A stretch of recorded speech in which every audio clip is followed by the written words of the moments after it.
Tratemos de entender en qué consta el desafío financiero que tiene hoy el equipo económico, la pandilla Anker, a la cual le vencen hoy 15 billones de pesos. Vamos un poco más atrás. La economía argentina necesita desalentar la demanda de dólares, porque tiene una demanda de dólares que supera la oferta. Hasta acá lo sabemos todos. Entonces, ¿cuál es una de esas herramientas que tiene para desalentar la dolarización de activos? Ofrecer tasas altas que te tienden a quedarte en pesos. Un esquema de tasas altas es incluso defendido por gran parte de la heterodoxia económica. De hecho, nosotros venimos de tasas altas desde gobiernos anteriores. Claro. Dadas las tasas altas para desincentivar la ida a dólares. La ida a dólares, se rompe esto del crédito, por supuesto, porque las tasas están muy altas para conseguir financiamiento. Incluso cuando hablamos de tasas positivas es porque superan las expectativas de devaluación y las expectativas inflacionarias. Esto hace que se frene o se pinche el crédito. Entonces los bancos tengan un exceso de liquidez. Ahí sale el sector público a subsanar esto, convalidándole o reconociéndole a los bancos por esa liquidez que si tienen inmovilizada en un contexto de inflación los hace perder plata, tasas altas para que esa plata se la presten al Tesoro. Y también así el Tesoro consigue mecanismo de financiamiento.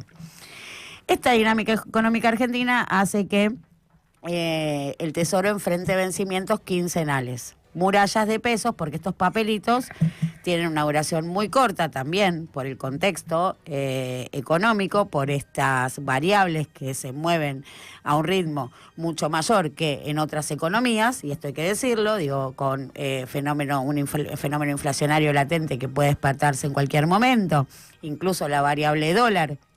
Entonces, en ese contexto, tiene muy corto plazo, tiene vencimientos a muy corto plazo. ¿Este es el esquema que defiende el equipo económico de tasas altas? No. El equipo económico apunta justamente a derrumbar las tasas para que se active el crédito, créditos para el consumo, y sea el sector privado el que financie justamente esa recuperación de la economía en una economía cuyo PBI, Producto Bruto Generalizado, tiene un componente muy importante en el consumo.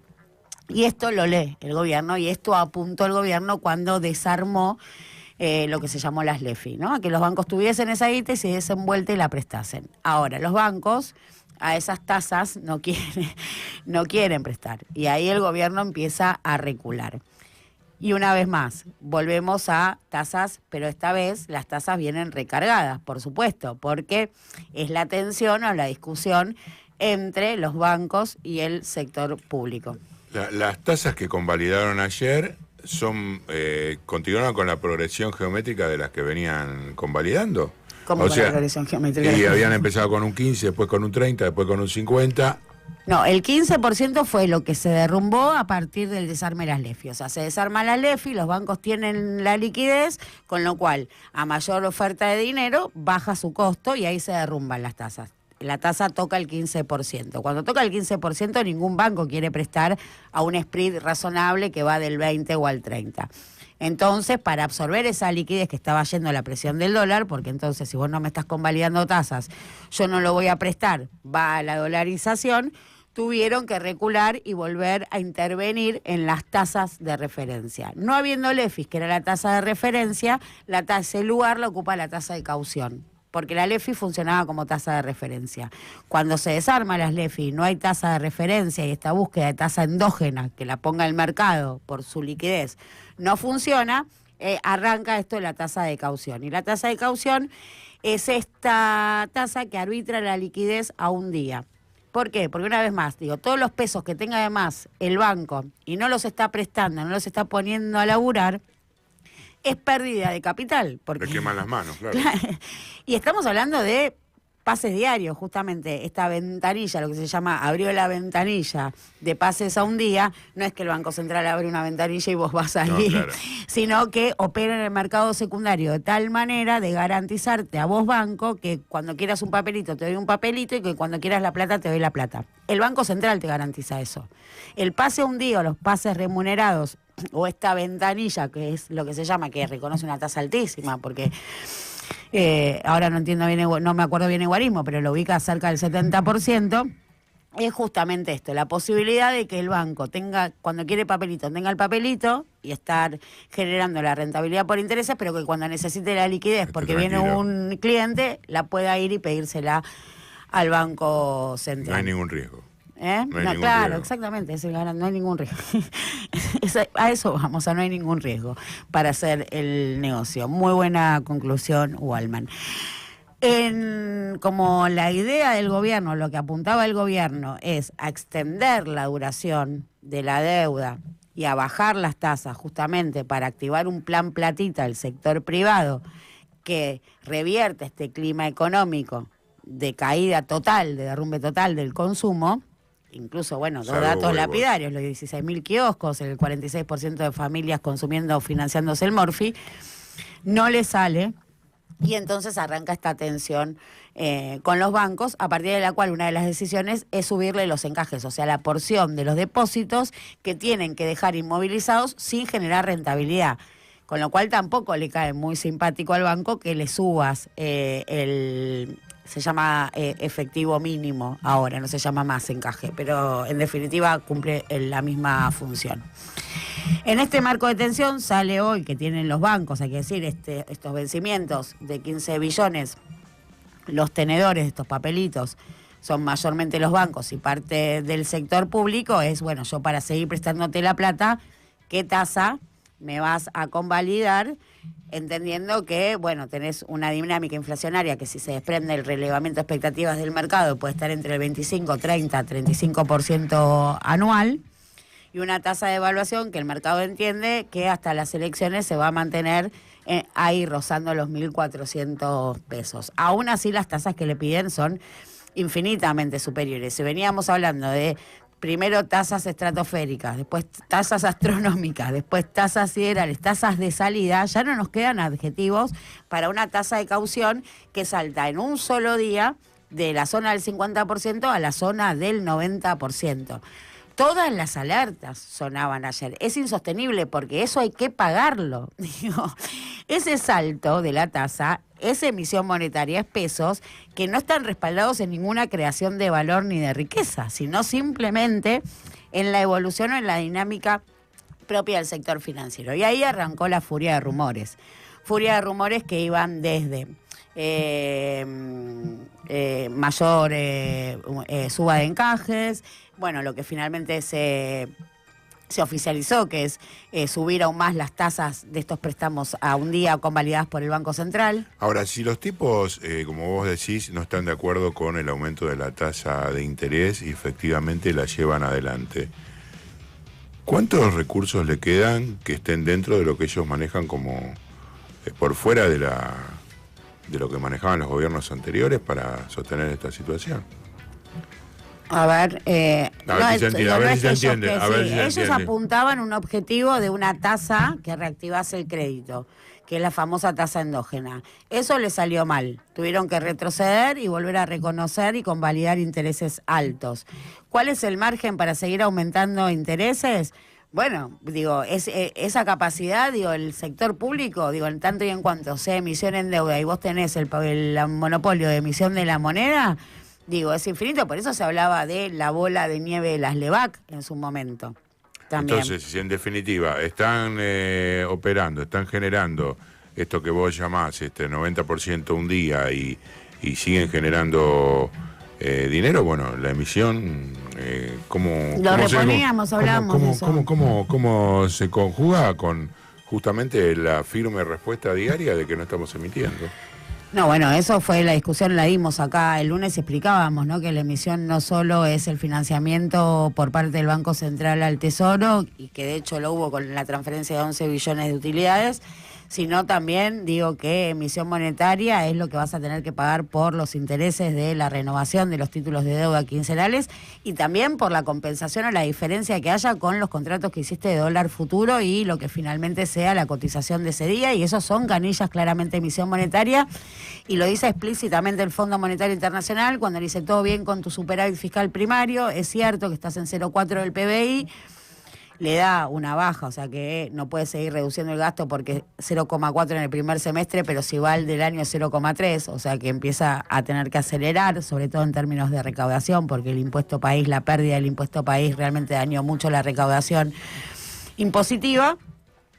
Pero volviendo al tema de la emisión, le dice, pero tu resultado fiscal financiero, que es una vez que justamente computás todos los intereses, las letras capitalizables y todo, te da un negativo de 1,4. O sea que más que triplica el superávit fiscal primario. Con lo cual hay un déficit financiero creciente en pesos. Pero una vez más, digo, el déficit financiero creciente en pesos es una herramienta de administración de política económica.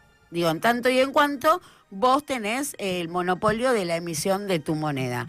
Con lo cual, bueno, es discutible o cuál es su efectividad o qué es lo que está garantizando, porque no es malo en sí mismo. No, está claro que no, pero lo que pasa es que dentro de un discurso hermético que tiene 4 consignas nada más, una de ellas, bueno, las otras también se caen, pero en particular esta no resiste análisis. Entonces, para renovar eso que le vence, porque claramente lo que necesita el Tesoro es que la mayor cantidad de esos vencimientos se renueven, incluso con plazos más largos, y que vayan haciendo bajar los intereses. La idea del gobierno fue, primero salió con una oferta de títulos que justamente tenían un tope de 8 billones para los vencimientos a corto, y cuando hablamos de vencimientos a corto es previo a las elecciones, y reservó 6 billones para que sean renovados post elecciones. Y ahí se le está jugando fuerte, porque le está pidiendo que le sigan prestando post elecciones a una tasa donde el mercado realmente tiene muchas dudas respecto a cuál va a ser la magnitud de la devaluación post elecciones legislativas nacionales. Entonces ahí hay 6 billones que están en duda si se van a renovar a vencimiento post electoral o si van a quedar en el mercado para liquidez a préstamo. Hay que ver también a qué tasa y cuánto consigue bajar la tasa a la Secretaría de Tesoro, o a presionar a la divisa. Digo, también eso es uno de los riesgos y encienden las alertas todos los especialistas. Y el periodo que va del 7 de septiembre al 26 de octubre, digamos, ¿cómo están observando? Porque vos hablas de elecciones nacionales, muchos también tienen la mirada Hay un puesta punto de inflexión, por supuesto, el 7 de septiembre, a partir del resultado electoral que vaya a darse en la provincia de Buenos Aires. Por supuesto que hay un punto de inflexión en el mercado. De hecho, te voy a contar una situación que es autorreferencial, pero que está linkeado totalmente con esto. Digo, yo estoy en la sección de economía. Digo, no tengo que trabajar el 7 de septiembre, no necesariamente tengo que trabajar el 7 de septiembre, pero tengo 8 días de vacaciones y no me puedo tomar el lunes 9, porque el lunes 9 puede haber un cimbronazo en el mercado. No me puedo tomar la semana del lunes 9, me puedo tomar la previa. Lunes 8. Lunes 8, tenés razón, lunes 8. Estoy con que los cierres de listas, son los sábados. Entonces ahí hay una incertidumbre. Volviendo a los rumores, la furia de rumores llegó hasta un reperfilamiento, que por supuesto le ponen la palabra voluntario porque le queda más lindo, pero volvió un reperfilamiento. Sí, el único tipo, digo, no hay situación similar, no encontrás una secuencia similar en la historia económica mundial de un país que vaya a un reperfilamiento compulsivo de una deuda en su propia moneda, porque una vez más tenés el monopolio de la emisión. Pero bueno, ahí entraríamos a discutir la relación directa entre emisión monetaria e inflación, con la cual, digo, para problematizar que sea consecuencia tan directa, lo propio con el pass-through, porque hay un traslado a precios, pero que sea en una magnitud mucho menor, agarrado justamente por el nivel de recesión y caída de la actividad. Digo, si hubiese paritarias que estuviesen convalidando, incluso a la par, corriendo un poquito por detrás de la inflación, porque los salarios siempre van en ascensor y por escalera, y la inflación va por ascensor. Digo, cuando vos te actualizan por inflación, te están recomponiendo lo que perdiste el mes pasado, lo que no morfaste durante ese mes, no te lo vas a morfar el siguiente. Claro. Pero aún así, convalidando paritarias que vayan empatando a la inflación pasada, el pass-through hubiese sido muchísimo mayor. Ahí te pregunto sobre el número, bueno, que todos dicen que va a estar un poquito más alto que el mes pasado, por más que sea una fotografía vieja. ¿En qué influye, digamos, en la perspectiva del gobierno? Hablamos de que dice que no emiten, hablamos que dicen que este verso de que en realidad la inflación de ahora es un rezago de 18 o 24 meses del gobierno anterior, que para junio del año que viene la inflación va a ser 0. A ver, por supuesto que digo que se pone en jaque, digo, mucho de esto alertan ya los bloques del poder real, donde ven un agotamiento claramente de un modelo económico y una perspectiva muy limitada sobre poder avanzar en esto. Ahora bien, esto no implica que en la subjetividad colectiva haya una instancia de, bueno, hasta acá sufrí, esto fue sufrimiento y ahora viene la apuesta a la recuperación en términos de cómo se traduce electoralmente, la traducción electoral. Ahora bien, la traducción en el marco del modelo económico, que pueda tener una suba del 0,4 porcentual, que hoy esté más cerca del 2, y que incluso agosto le dé por encima del 3, realmente cuando uno va al poder adquisitivo del salario, dista mucho, con lo cual el indicador cada vez está más alejado de la cotidianidad. Así y todo, esa interpelación juega en una dimensión que todavía no está traducida, no tiene una traducción lineal ni literal. No está hecha carne, está claro que no. Entonces, volviendo al vencimiento, bueno, primero salió Kirchner con una oferta de títulos, sobre todo extendiendo las duraciones, luego tuvo que subsanar, o sea, a los 10 minutos salió ofreciendo otros 2 títulos más, con lo cual ahí se ve el grado de improvisación. ¿Regalan diplomas? ¿Regalan diplomas? ¿De qué improvisación? De títulos. Títulos, diferentes instrumentos, porque cada instrumento tiene su prospecto, ¿no? Tiene su tasa, su vencimiento, con lo cual va distando y si hay algunos que están atados al dólar, entonces vos podés optar por poner pesos y tener una cobertura de devaluación. Todos tienen topes de suscripción y de adjudicación. Con el resultado de la licitación vamos a ver dónde estuvo el apetito inversor. Pero una vez más, ¿no? ¿Qué puede pasar si hay una gran masa de liquidez que no sea renovada en el día de hoy, en un marco que hay que decirlo de tensión entre los bancos y el Tesoro Nacional y la Secretaría de Finanzas, que una vez más muestra un grado de improvisación cada vez más alarmante? Hay que recordar, por ejemplo, en esta saga de improvisaciones, el lanzamiento del famoso Bonte, ese que se suscribía en dólares y te pagaba en pesos, que tuvo 2 licitaciones, mediante la cual Kirchner dijo, voy a juntar de a 1.000 millones por mes hasta llegar a los 7.000 millones, apareció 2 veces y después desapareció de la oferta de títulos públicos, con lo cual uno muestra que ponerte dólares para cobrar pesos, eso ya se canceló. Para cerrar este segmento que tiene más que ver con cómo viene la dinámica o cómo viene gestionando la dinámica económica el gobierno, realmente a los tumbos y a los ponchazos, pero entiendo que es la única manera. Seríamos muy injustos y de doble vara si no entendiésemos que esta es la dinámica o lo posible para la gestión de la política económica local. Volvemos una vez más, no nos alarmemos por las tasas altas o discutamos un régimen de tasas altas, entendiendo que también las tasas altas son una propuesta de la heterodoxia económica, para no caer una vez más en ay, qué ingenua que es Margarita. Ahora Margarita Stolbizer es ingenua y nosotros decimos, pero le votaste la ley Bases.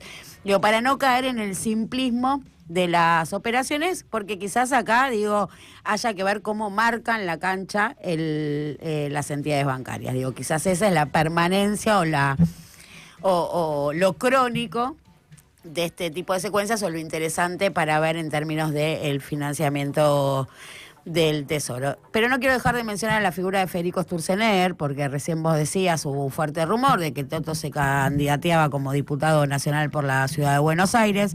Vos contabas que en la Casa Rosada te decían que esto venía del entorno de Federico Sturzenegger. Federico Sturzenegger y Toto Caputo tienen una interna histórica que viene desde la eyección de Sturzenegger del Banco Central, cuando asumió Toto y enterraron el régimen de metas de inflación, esa famosa conferencia de prensa del... Más menos... 2. Sí. Más O menos entre 2. 8 y 12, como era. Y uno se pregunta qué pasa alrededor de Federico Sturzenegger. Bueno, ahora está corriendo como reguero de pólvora, un corte, el periodismo de cortes, donde cuenta que cuando le llegó el paquete desregulatorio Javier Milei empezó a gemir y como si estuviesen teniendo sexo, y una imagen realmente muy desagradable. Pero está esto, Está, bueno, el rumor de Caputo y no, en realidad fue Sturzenegger. Muy fuerte sonó ayer la posibilidad de que sea Sturzenegger el que reemplace a Guita Gopinath en el Fondo Monetario Internacional, o sea, como segundo de Kristalina Georgieva. Eso también vino del entorno de Federico Sturzenegger.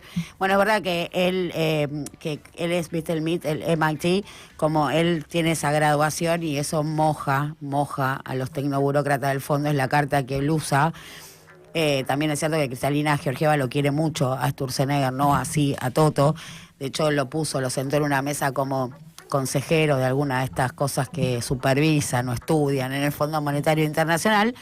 Pero ¿qué le pasa a Sturzenegger? Y ahí hay dos frentes que tiene abiertos muy heavies. Por un lado, una denuncia por abuso en el Banco Ciudad. Hace unos cuantos, un año y medio. Y la están reflotando muy fuerte a esa denuncia, que una vez más tiene todas las características de carpetazo. Digo, aparece la mujer. Y uno innecesariamente ahí tiene que linkear con la pelea feroz que tiene con los laboratorios. Y una vez más, ¿no? Para salirse del bueno o malo, lindo feo, sí o no, o blanco y negro, la mafia de los laboratorios locales, digo, también es histórica y tiene terminales políticas en todos los espacios. Y esto tiene que ver, por supuesto, con la discusión sobre las patentes y el marco que te da Estados Unidos para llegar a la firma de un acuerdo que, por supuesto, se tiene que llevar puesto a este sector. Y en esa clave entiendo que hay que leer la presencia mediática que está teniendo Federico Sturzenegger por estas horas.